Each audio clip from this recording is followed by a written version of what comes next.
Alright, so today is November 29th. Hopefully the audio turns out. It's really windy out here, but I'm covering the microphone, so hopefully it keeps the wind out. I just sort of went for a walk because it's not that you're alone when you're out in nature, the sky, the ground, whatever.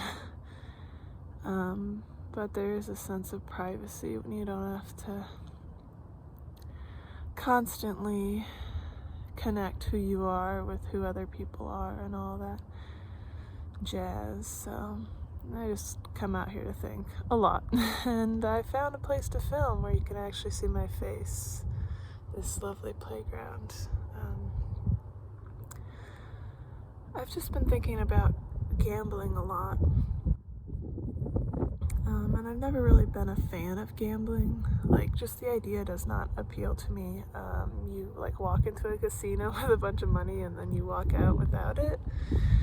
And like along the way you might get some kind of sickening lurch of dopamine if you get a hit on a machine, but you're not gonna get that big score. And even if you did, there's a good chance you'll gamble it away anyway. Just, that's what people tend to do. So I don't really like the vibe. Maybe if I were hanging out at the buffet, but then that's not gambling. So but I also feel like when people talk about gambling, like I heard about it a bit growing up, and I feel like people never really got to the heart of it, because technically everything we do in life is a gamble. Like, if you go outside right now, or you go outside 1 minute from now, maybe right now there's a dollar bill on the ground, and in the next 30 seconds it's gonna blow away. And if you don't step out that front door right now, you're gonna miss it.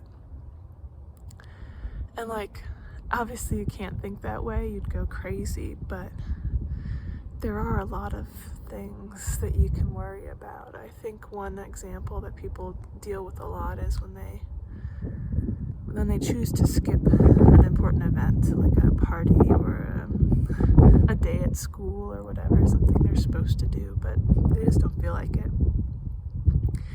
And there's this sort of gamble that what they do in the free time will be worth the sort of feelings of guilt they get from not going. But in a way, the pressure to make that trade worthwhile, depending on how pressured you feel, may make it impossible to actually enjoy that added time. So a lot of people might choose to just go to the important thing on principle, but you can't really do that either, because there are so many principles that you could think to live by. There's the principle of you want to be emotionally sound, and maybe you really need some alone time, and you need to prioritize family, and you need to prioritize education and all of these things. And when it comes to big decisions in life, there's never an easy answer. Even if you lay out all the pros and cons and you say,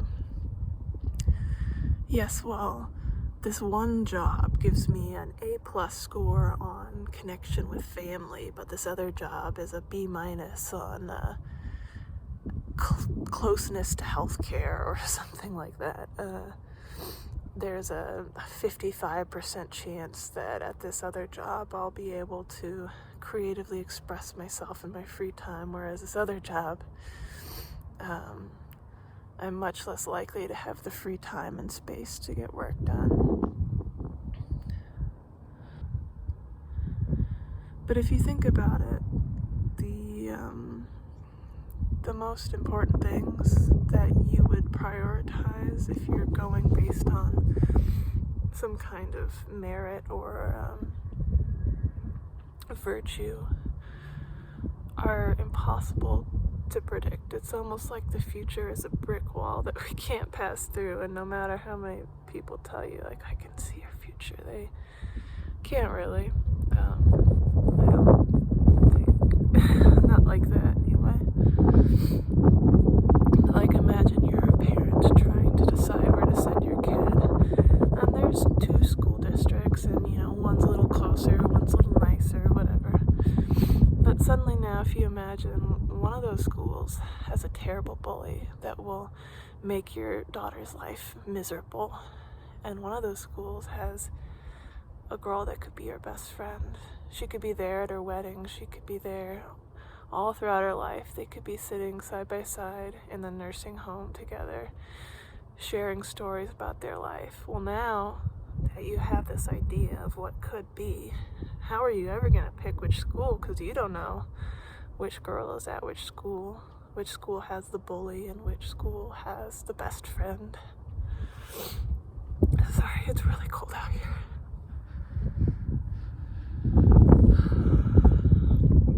I'm thinking about this because I'm sitting on a playground at a school.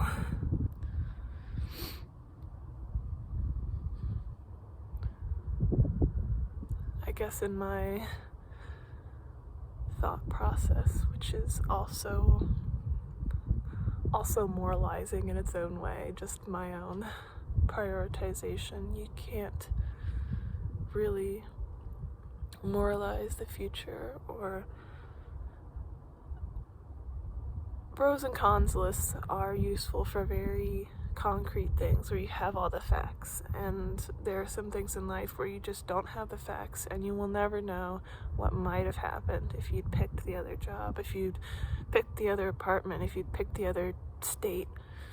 You will never know what imaginary, like, different yous are running around in other universes where you picked the other thing and you're a rock star or a millionaire or whatever. You'll never know.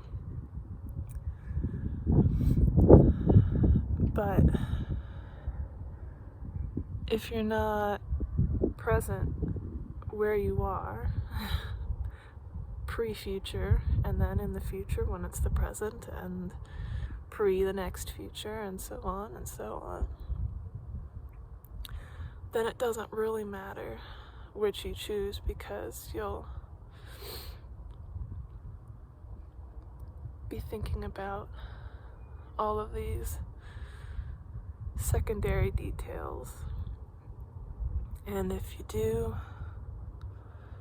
find yourself in the moment, wherever you are, you realize that you could have done that anywhere. And obviously that's an oversimplification. In life you find people and situations that make it hard to think, make it hard to be yourself. But then you let go of those things, and then you let go of the next thing, and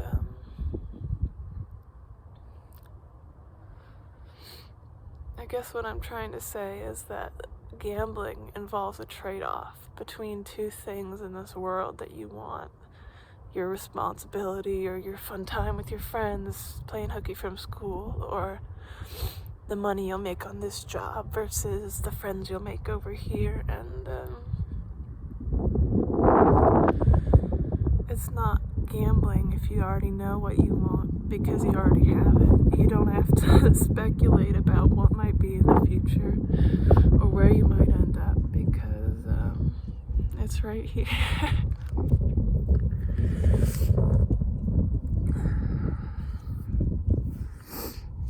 And when you're right there, it'll be right there too.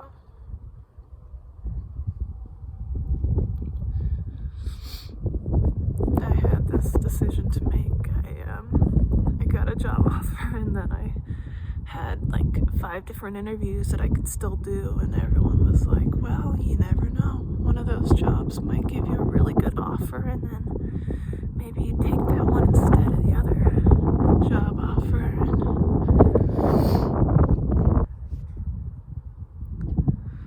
I decided I didn't really feel like myself worrying about interviews all week, and I decided to make videos instead, and history can judge me if my job turns out terribly, if this was the wrong job, quote unquote, but I don't think history will know, just like I will never know what might have happened. And I'm learning not to care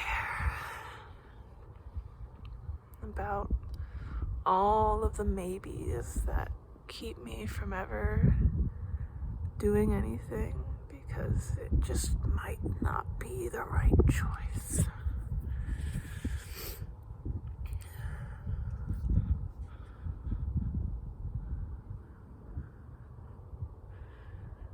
If you don't own anything at all,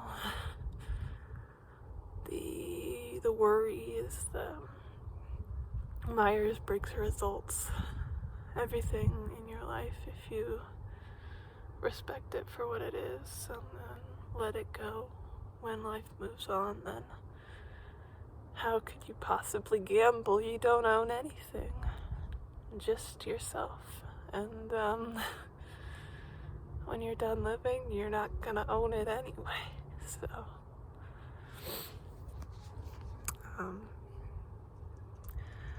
I'm gonna keep walking, because then my body temperature will increase and I won't be shivering anymore.